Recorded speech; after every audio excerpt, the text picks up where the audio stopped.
Several hours later, he came back and he was very emotional, upset about the vehicle. Owners want their money back after spending $70,000 or more on trucks that break down in less than a year. Even big brands with strong marketing are failing badly when it comes to real performance. You won't believe which truck caught fire minutes into its very first test drive. Let's get into this. So you saved up, ignored the critics, trusted the badge, and went with a big, bad, powerful American truck, either a Chevy Silverado or a GMC Sierra. Because hey, these things are supposed to be the kings of the road, right? Except no one told you that your glorious 6.2L V8 might come with a ticking time bomb under the hood. The 2023-2024 GM full-size models decided to introduce a fun new feature: catastrophic engine failure. That's right, thanks to some delightful bearing defects, these engines were literally seizing up without warning. And no, not a slow degradation, just straight up quitting on you, on the highway, with no heads up.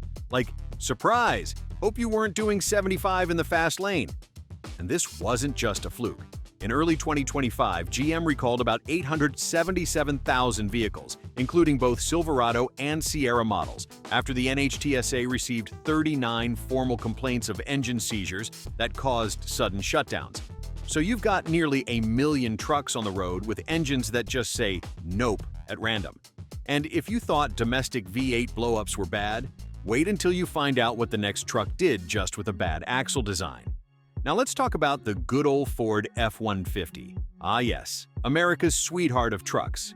The Built Ford Tough slogan is about to age like milk, because 2024 started off with a recall of around 113,000 F-150s from model years 2021 to 2023. Why? Because someone thought it was a good idea to install rear axle hub bolts that could break. Not rattle, not rust, break. As in snap, clean off, and let your truck roll away or completely lose drive power. Imagine parking your truck, walking away, and turning around just in time to see it slowly drifting into someone else's bumper. Lovely. But hey, it gets better. Fast forward to 2025 and Ford blesses the world with another recall. This time, it affects over 312,000 trucks and SUVs due to power brake assist failures. You know, brakes, the thing that makes your 5,000-pound steel box stop? Yeah, those might just give up on you too. With Ford, you get the double whammy: potential runaway truck, and if you're lucky enough to stay behind the wheel, you might not be able to stop it. Great stuff. Engine failures? Brakes failing? Fine. But the next truck went from solid reputation to infotainment meltdown and steering chaos. Next up, the Toyota Tundra. This one hurts because Toyota used to be the poster child for reliability. You bought a Tundra if you didn't want drama, if you wanted something that just worked. But then came the 2022-2023 models, and with them came engine problems no one saw coming. Turns out, some genius forgot to clean out the drilling debris inside the engine, which then led to damage to the crankshaft main bearings, which means the engine might stall, like actually stop working while you're driving. And this is from Toyota, the company people usually worship for its bulletproof engines. But it didn't stop there. No. Owners started complaining about the new infotainment system acting like it was coded by interns during a power outage. Random freezes, laggy responses, features failing altogether. And that's not even counting the inconsistent build quality, which is code for "we rushed this and hoped no one would notice." Toyota, the brand known for playing it safe, tripped over its own reputation. And if Toyota could trip over its own reputation, the next truck really stumbled. Enter the compact pickup that just refused to behave. Let's talk about the Nissan Frontier.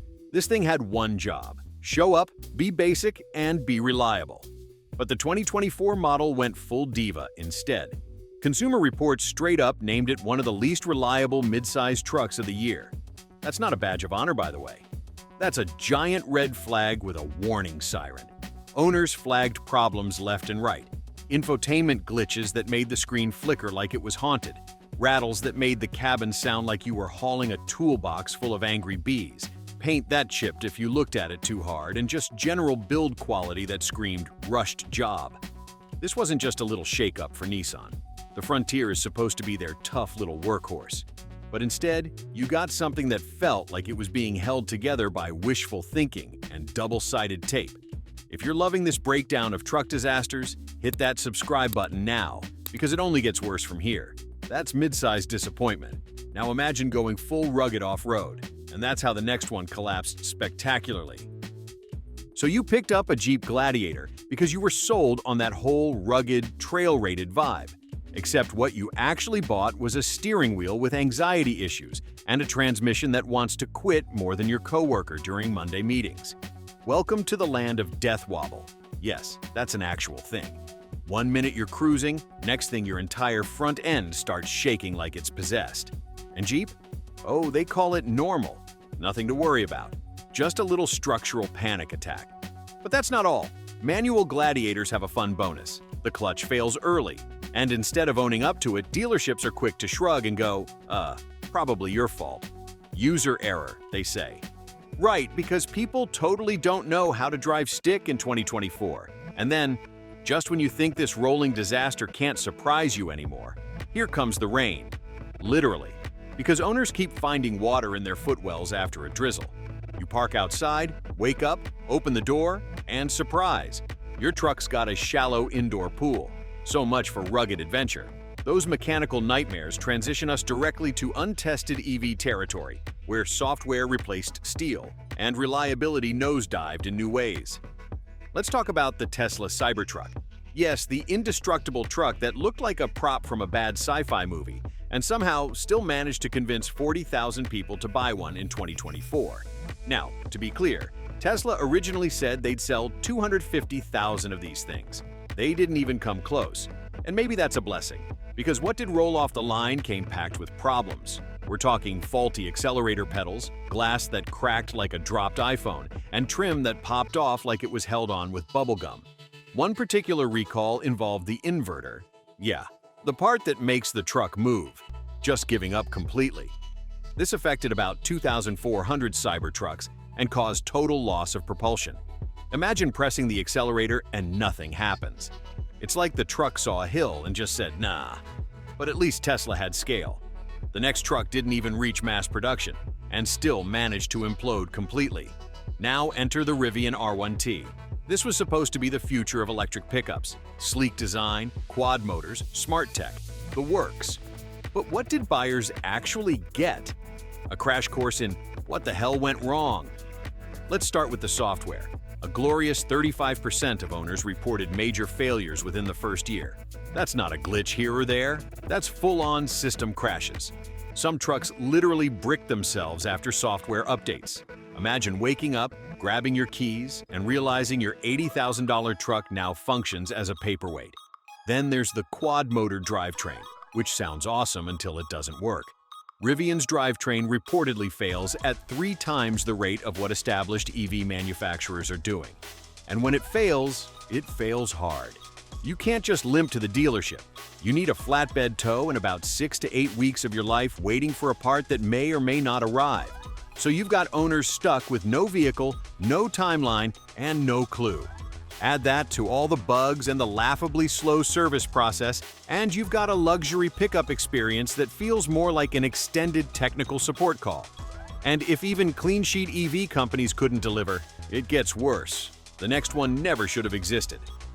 Let's talk about Lordstown. Yes, Lordstown Endurance. The truck with a name it absolutely didn't live up to. This thing was hyped as the game changer, the EV underdog ready to take on the giants. It was supposed to revolutionize the market. What it actually did was catch fire during testing, literally. The first prototype caught fire minutes into its drive. Red flag? No, they kept going. They somehow managed to scrape together production, just enough to recall basically all of them later because of propulsion loss risk. You know, that minor thing where your electric truck can't move. By mid-2023, they had built just over 450 units. And then, they filed for Chapter 11 bankruptcy. Lordstown, the revolutionary truck maker, ended up being the poster child for how not to build a vehicle. The result? A couple hundred people now stuck with trucks that have no company, no service network, no resale value, and no way out. They didn't just buy a lemon. They bought a whole lemon orchard with a side of court filings. And just when you think that's the end of the chaos, remember, this truck literally burst into flames minutes into its very first test run. Not after months of abuse, but straight out the gate. It was dead on arrival, and they still tried to sell it. If that doesn't scream disaster, nothing does. Owners didn't just get scammed, they got burned. Literally. So there you have it. 8 trucks that looked great in ads but turned into nightmares on the road. From exploding engines to software that bricks your ride, these aren't minor issues. They're full-blown disasters. That's exactly why owners are demanding refunds. They paid top dollar and got breakdowns, not performance. And the worst part? These brands are still out there, selling the same hype. If you've made it this far, drop a comment, share your story, and hit that subscribe button. Because trust me, we're just getting started with exposing the mess behind the machines.